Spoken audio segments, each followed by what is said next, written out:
नमस्कार, today Bihar news देख रहे हैं आप। मैं हूं आपके साथ प्रकाश सिंह। बिहार में विधानसभा के चुनाव होने हैं। ये चुनावी साल है, लिहाजा बिहार चुनाव को जीतने की रणनीति इस वक्त बिहार में मौजूदा समय में तमाम सियासी दलों के नेता बना रहे हैं।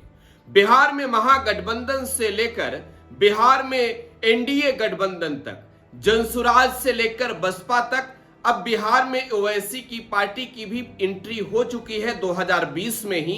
तो लाजमी है कि तमाम दलों के नेता इस वक्त चुनाव जीतने की, चुनाव लड़ने की और जनता के बीच जाने की रणनीति पर काम कर रहे हैं। खैर, बात करेंगे मिथिला रीजन की। बिहार में मिथिला रीजन की कुल 60 सीटें हैं और इन 60 सीटों पर कभी बिहार में महागठबंधन का कुनबा मजबूत हुआ करता था। आज की तारीख में बिहार में मिथिला रीजन में एनडीए का दबदबा है। मिथिला से इधर अगर आप तिरहुत में जाएं, नॉर्थ बिहार में, तो यहां भी एनडीए का दबदबा है। अगर आप देखेंगे तो पश्चिमी चंपारण में 9 सीटों में से 8 सीटों पर एनडीए का कब्जा है। वहीं पूर्वी चंपारण में से 12 सीटों में 9 सीटों पर यहां पर एनडीए का ही कब्जा है। इसी तरीके से मधुबनी में 5 में से 4 सीटों पर एनडीए का कब्जा है। दरभंगा में 6 सीटों में से 5 सीटों पर एनडीए का कब्जा है। थोड़ा बहुत मुजफ्फरपुर छोड़ दिया जाए तो वैशाली के इलाके में भी जाएंगे तो एनडीए का दबदबा अच्छा खासा है। समस्तीपुर से लेकर मधुबनी, झंझारपुर तक के इलाके में एनडीए आज की तारीख में मजबूत है।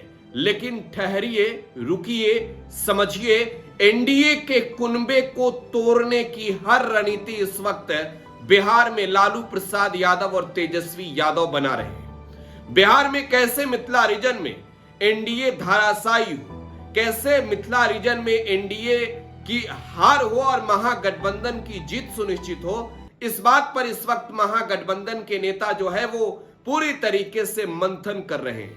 इस बीच बिहार की राजधानी पटना से आज अहम और बड़ी तस्वीरें सामने आई, जिसमें बिहार के पूर्व मुख्यमंत्री व राष्ट्रीय जनता दल के मुखिया लालू प्रसाद यादव पार्टी दफ्तर पहुंचे थे। लालू यादव के साथ राबड़ी देवी थी, मीसा भारती थी, तेजस्वी यादव थे, सहित पार्टी के कई और कद्दावर नेता थे। इस बीच लालू प्रसाद यादव ने मंगनी लाल मंडल का नामांकन कराया। देखिए, मैं बात मंगनी लाल मंडल की भी करूंगा। मंगनी लाल मंडल बिहार राजद के नए कप्तान हो चुके हैं और बस कुछ औपचारिकताएं बाकी है, जिसके बाद मंगनी लाल मंडल के नाम पर मुहर लगेगा, क्योंकि राष्ट्रीय जनता दल के राज्य परिषद की बैठक है और 19 तारीख से वो बिहार राजद के कप्तान बन जाएंगे। जगदानंद सिंह इस कुर्सी पर लंबे समय से बैठे आ रहे थे और जगदानंद सिंह लालू प्रसाद के बेहद करीबी रहे हैं और मैं मानता हूं कि मंगनी लाल मंडल तो उतने भरोसेमंद नहीं है, लालू प्रसाद यादव के लिए खास तौर पर नहीं है। और मंगनी लाल मंडल से जुड़ी एक दिलचस्प वाकया उनके पत्नियों को लेकर है। मैं पत्नी नहीं, पत्नियों की जिक्र इस वजह से कर रहा हूं क्योंकि सुप्रीम कोर्ट तक यह विषय है। तो खैर, आगे इस पर चर्चा करेंगे, लेकिन आपको बताएं कि मंगनी लाल मंडल को अगर राजद का प्रदेश अध्यक्ष बनाया गया है तो इसके पीछे की जो बड़ी प्लानिंग है वो क्या है, यह समझने की जरूरत है। तो चलिए, मंगनी लाल मंडल की जीवनी आपको पहले बता चुके हैं। मंगनी लाल मंडल 1986 से लेकर वर्ष 2004 तक वो बिहार विधान परिषद के सदस्य रहे। इसके बाद वो लोकसभा और राज्यसभा के भी सदस्य रहे हैं, लिहाजा बिहार में एक कद्दावर नेता के रूप में वो जाने जाते हैं। और मंगनी लाल मंडल का राष्ट्रीय जनता दल से पुराना रिश्ता है। समय समय पर मंगनी लाल मंडल ने करवटें भी ली हैं। वो जनता दल यूनाइटेड के दरवाजे भी खटखटाए हैं, जेडीयू से बाहर भी आए हैं, आरजेडी में आए हैं, फिर जेडीयू में गए, फिर आरजेडी में आ गए। इसी साल में 5 महीने पहले नेता विरोधी दल व आरजेडी के नेता व लालू प्रसाद यादव के छोटे बेटे तेजस्वी प्रसाद यादव ने मंगनी लाल मंडल को पार्टी की सदस्यता दिलाई थी। 5 महीने के अंदर ही विश्वास इतना भरपूर हुआ है कि मंगनी लाल मंडल को बिहार राजद का प्रदेश अध्यक्ष बना दिया गया है। अब खैर, इसके पीछे की रणनीति क्या है आपको मालूम है? इसके पीछे की रणनीति है बिहार की विधानसभा के 60 सीटों के उस गणित में इस बार अपनी रणनीति सेट करना, जहां महागठबंधन का कुनबा 2020 में धाराशायी हो गया था।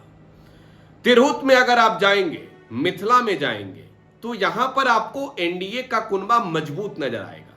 मैंने मिथिला रीजन की बात की, 60 सीट मिथिला रीजन की, और इस 60 सीट में बिहार में मौजूदा समय में 40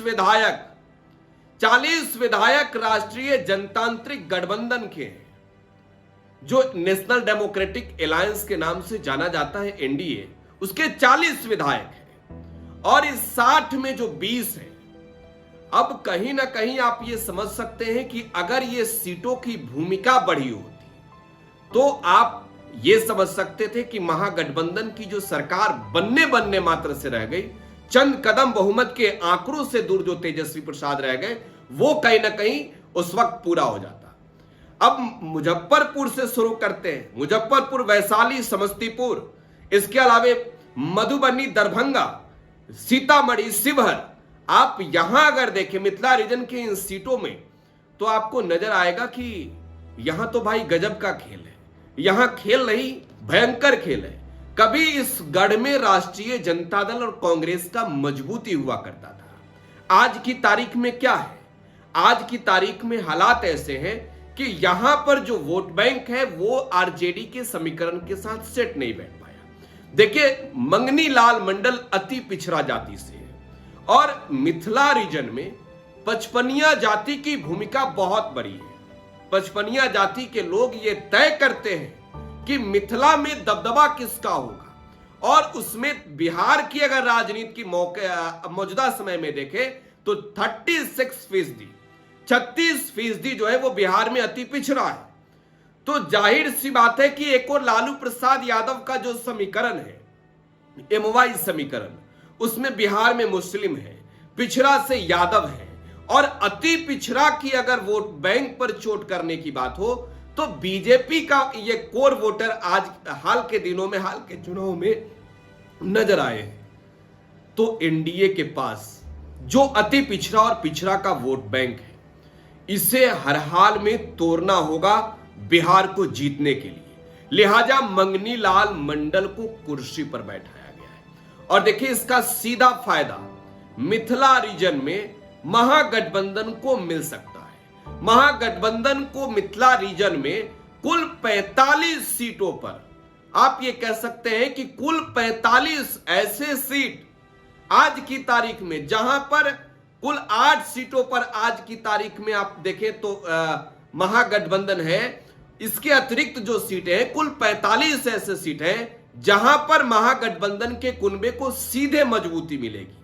मंगनीलाल मंडल के बारे में आपको मालूम है, मैं बताया हूं कि इनका जो है वो वोट बैंक पर बहुत बड़ा प्रभाव रहा है, लोकसभा के सदस्य भी रहे हैं।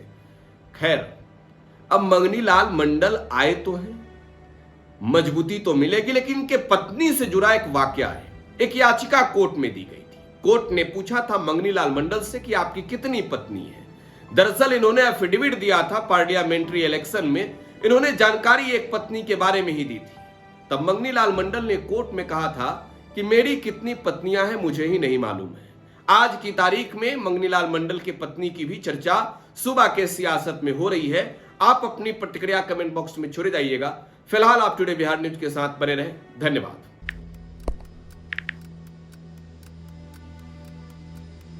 हैप्पी न्यू ईयर भाई। Happy new year. काहे रे भाई, तोर जिंदगी में ऐसा का हो गल कि तोरा की नौका साल हैप्पी लाग रहल बा? मतलब ई कि नयका साल तो आ गइल, हाँ, लेकिन बदले वाला का बा?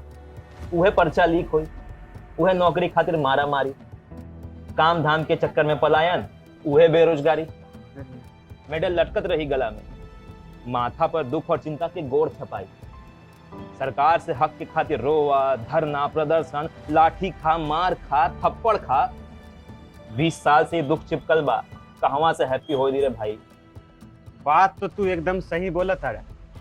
अब बता, बिहार के युवन के न्यू ईयर कब हैप्पी हुई? देखो, बिहार के युवन के न्यू ईयर तो तब हैप्पी हुई जब हमनी सब मिल के नया सरकार बनावल जाए। अरे हैप्पी न्यू ईयर। नया साल, नई सरकार, नया संकल्प, नया बिहार।